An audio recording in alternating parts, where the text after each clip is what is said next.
જો અહીંયા આ 10મો દાખલો તમે લખ્યો. હવે જો આગળ જે મોસ્ટ આઈએમપી દાખલો છે આમાં એ 8મો દાખલો પહેલા કરીએ. 8મો દાખલો છે x બરાબર a sin t cos t plus log 10t by 2 cos t plus log 10t by 2 અને y બરાબર આપેલું છે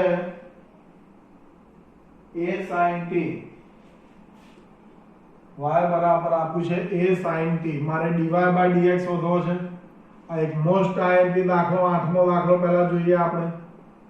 ડિફરન્શિએટિંગ with respect to t એટલે t પ્રત્યે વિકલન કરતા તો dx by dt a bar cos t નું માઈનસ sin t થશે પ્લસ log 10t by 2 તો log x નું ડેરિવેટિવ 1 upon x તો log 10t by 2 નું શું આવશે 1 upon 10t by 2 પાછું d by dt of 10t by 2 a minus sin t plus 1 upon 10t by 2 10t by 2 નું derivative sec square t by 2 into d by dt of t by 2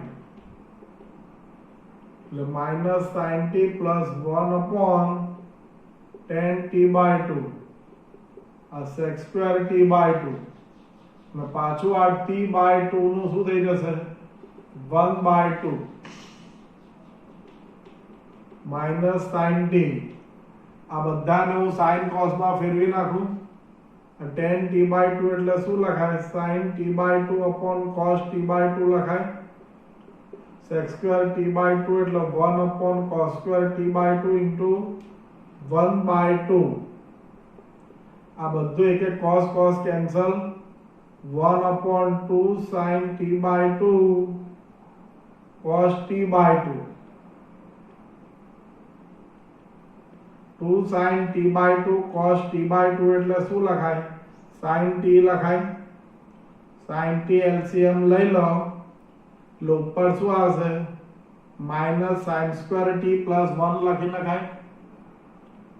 લખાયા 1 minus sin square t એટલે dx by dt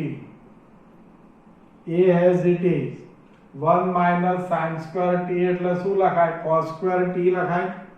નીચે શું લખાય sin t આ dx by dt જેની value 0 નથી. હવે dy by dt શોધીશું. now y is equal to a sin t. y is equal to a sin t.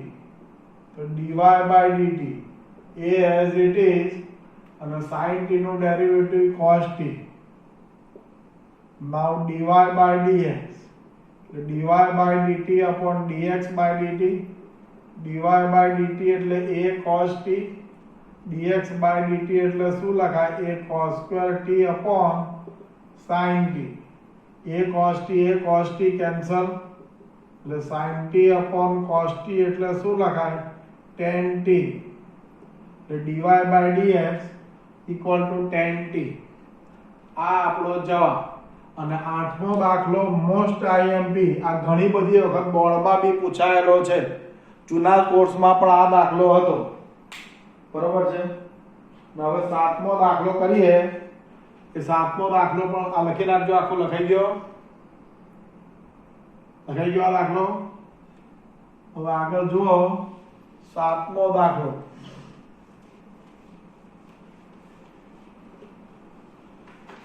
તો 7મો દાખલો જે છે બરોબર છે x બરાબર sin cube t.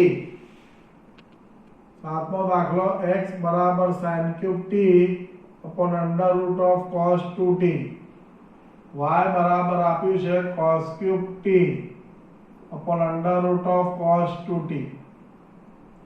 થઈ ગયો આ જવાબ. sin cube t upon under root of cos 2t y બરાબર cos cube t upon under root of cos 2t. હવે આ દાખલો બહુ જ મોટો થાય તો તમને સસ્તામાં સસ્તી રીત બતાવું છું. હું આને x ટુ ધી પાવર 2/3 લઈ લઉં તો અહીંયા શું આવશે sin cube t upon cos 2t to the power 1/2 છે અને હોલ પાવર શું થશે 2/3. બંને બાજુ 2/3 પાવર લઈ લો એટલે x ની 2/3 અહીંયા આવશે sin square t upon શું આવશે cos 2t એની 1/3. સિમિલરલી આ બાજુ પણ એવું થશે બરોબર છે. y ની 2/3 લઈ લો તો આ શું આવશે cos cube t upon cos 2t એની 1/2 પાવર હોલ પાવર શું લખાય 2/3 થઈ જશે. એટલે y ની 2/3 પાવર એટલે અહીંયા શું આવશે આ 3 3 કેન્સલ એટલે cos square t 2 2 કેન્સલ એટલે cos 2t ની ઉપર શું લખાય 1/3 થઈ ગયું. આ થઈ ગયું. હવે જો અહીંયાથી શું આવશે આ x to the power 2/3 into આને આ બાજુ મલ્ટીપ્લાય કરી દઉં તો cos 2t ની 1/3 ઇક્વલ ટુ શું લખાય sin square t. તો આ બાજુ શું આવશે y to the power 2/3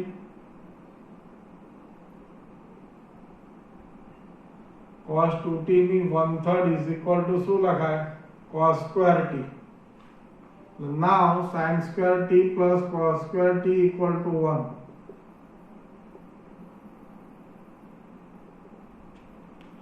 Now sin square t plus cos square t equal to 1. Sin square t એટલે શું લખાય x to the power 2/3 cos 2t to the power 1/3. Cos square t એટલે y to the power 2/3 cos 2t to the power 1/3 equal to 1. એટલે અહીંયા આગળ શું કહીશું x to the power 2/3 plus y to the power 2/3 આ 1 upon cos 2t to the power 1/3.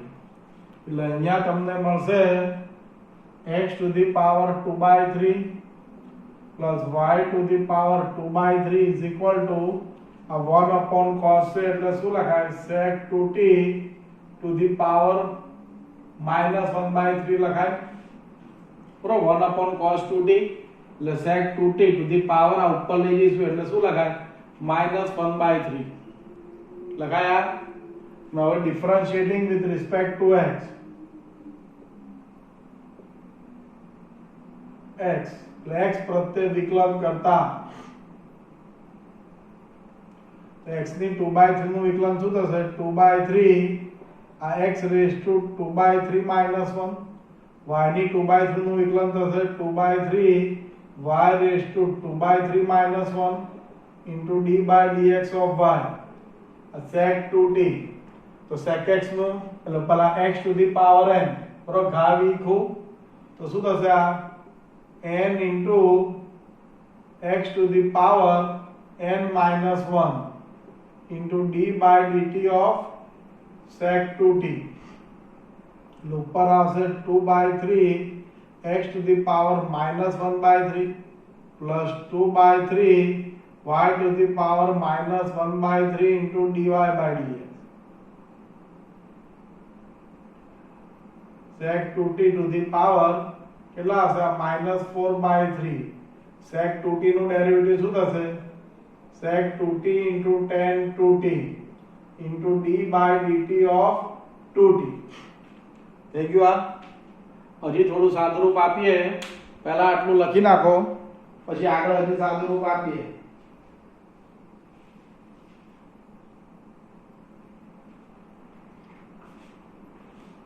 લખાઈ ગયો આટલો. દાખલો થોડો મોટો થશે. આ લખાઈ ગયો.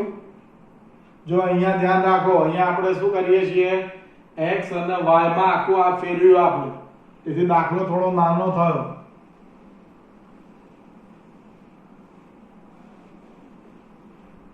હવે જો આ બાજુથી શું આવશે અહીંયા આગળ 2/3 x to the power -1/3 plus 2/3 y to the power -1/3 into dy by dx -1/3 sec 2t to the power -4/3 sec 2t tan 2t અને પાછું 2t નું શું થશે 2 અને x નું 1. તો આનું થોડું હજી જો 3 3 3 તો બધીથી કેન્સલ થઈ જશે. આ 2 2 અને 2 પણ કેન્સલ થઈ જશે. એટલે શું આવશે x to the power -1/3 plus y to the power -1/3 into dy by dx. અહીંયા તમને મળશે માઈનસ આ sec 2t ની 1 પાવર sec 2t ની -4/3 આધાર સરખો એટલે ઘાતોમાં સરવાળો કરી દો એટલે 1 4/3 થશે એટલે -1/3 થઈ ગયું. એટલે sec 2t ની ઉપર -1/3 into tan 2t. હવે આમાંથી dy by dx ને મારે સૂત્રનો કરતા બનાવવો છે તો dy by dx બરાબર શું લખાશે? હજી આ બધું sin cos માં કન્વર્ટ કરવું પડશે હજી. એટલે x to the power -1/3 plus y to the power -1/3 dy by dx minus.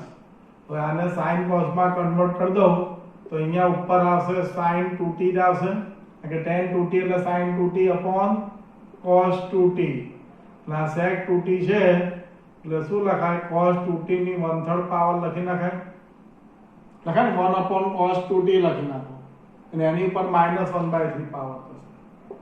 એટલે minus sin 2t cos 2t અને cos 2t ની -1/3 છે અને આ cos 2t એટલે 1 -1/3 એટલે 2/3 થઈ ગયું. cos 2t ની ઉપર શું થશે 2/3. બસ હવે આમાંથી dy by dx ને શું બનાવી દો સૂત્રનો કરતા બનાવી દો. થઈ જાય ને આને આ સાઈડ લઈ જાઓ ને આને ક્યાં લઈ લો છેદમાં એટલે dy by dx મળી જશે. તો આમાં કદાચ ચોપડીની પાછળ કયું સાદુરૂપ છે તમારે થોડું જોવું પડશે એ પ્રમાણે જવાબ મળશે. અને જવાબ તો t માં જ આવશે બરોબર છે. થોડુંક તમારે સાદુરૂપ જોવું પડશે આનું. જો આ ચોપડીની પાછળ તમને શું જવાબ આપેલો છે તમે જુઓ એટલે ખ્યાલ આવી જશે કે x અને y ની પાછી જે વેલ્યુ છે એ મૂકી દો તો વધારે સારો જવાબ આવશે. આ જો હજી આમાંથી થોડુંક આવું ગોઠવો dy by dx બરાબર શું આવશે -sin 2t upon cos 2t to the power 2/3 અને આ પર લીધી છે એટલે -x to the power -1/3 નાખા નીચે શું આવશે y to the power -1/3. એટલે આ dy by dx આ પૂછું છું દાખલો ઘણો મોટો થઈ ગયો. આ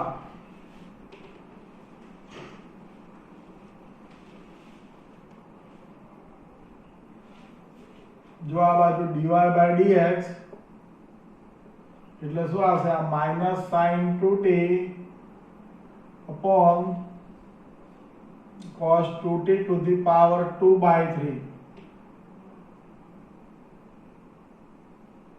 minus x to the power -1/3 છે લખાયા.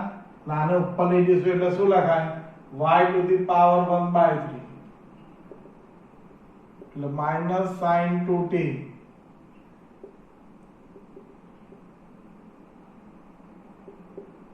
x to the power -1/3 છે એટલે આમાં x અને y ની પછી શું મૂકી દો વેલ્યુ એટલે 1 upon x raised to 1/3 થશે ના y to the power 1/3 એટલે -sin 2t upon cos 2t to the power 2/3 minus 1 upon x to the power 1/3. તો x ની 1/3 પાવર તમે x ની વેલ્યુ મૂકી દો sin cube t upon under root of cos 2t to the power 1/3 બરાબર છે into y ની 1/3 y ની 1/3 એટલે cos cube t upon under root of cos 2t to the power 1/3. તો આનું હલકે હલકે તમે સાદું રૂપ આપો જે આવશે તમારો જવાબ અને ટેક્સ ની પાછળનો આન્સર ટેલી કરી લેજો એટલે આખો જવાબ શેમાં આવશે t માં જ આવશે. ખ્યાલ આવ્યો? આખો જવાબ t માં આવશે. હવે સાદું રૂપ આપતા આવડશે કે નહીં આવડે? બરાબર 2/3 પાવર થશે ઉપર જતું રહેશે. કરાવો જી એક આ સ્ટેપ હજી લખું છું આ cos 2t to the power 2/3 minus આ ઉપર જશે એટલે શું લખાય cos 2 કાં તો નીચે જ રાખો ને આ 1/2 અને 1/3 થશે ને એટલે 1/6 થશે 1/6 ક્યાં રહેશે ઉપર જતું રહેશે ને એટલે cos 2t to the power 1/6 upon sin t into a cos t નીચે આવશે cos 2t આ 1/2 પાવર અને 1/3 એટલે 1/6 પાવર થશે બરાબર છે બસ હવે આને અંદર મલ્ટીપ્લાય કરી દો અને થોડું ઘણું સાદુરૂપ આપજો એટલે પાછળનો જવાબ આવવો જોઈએ જો ના આવે તો મને કહેજો હું ગણાઈ દઈશ બરાબર છે એટલે આ જે સ્વાધ્યાય છે એ આપણે પૂરું કર્યું 11 દાખલા હતા 11 પૂરા કર્યા અને નેક્સ્ટ ટાઈમ 5.7 ચાલુ કરીશું આ બધા દાખલા 2 વાર રફમાં કરજો અને 1 વાર ફેરમાં કરજો બરાબર આજે અહીંયાથી સ્ટોપ થઈએ આ પૂરું કરી દેજો જો ના આવડે તો મને કહેજો હું કરી દઈશ આપણે સાદુરૂપ આપજો લાઈક કરજો ચોપડીની પાછળનો જવાબ ખાસ ટેલી કરજો બરાબર છે અહીંયાથી સ્ટોપ થઈ ગયા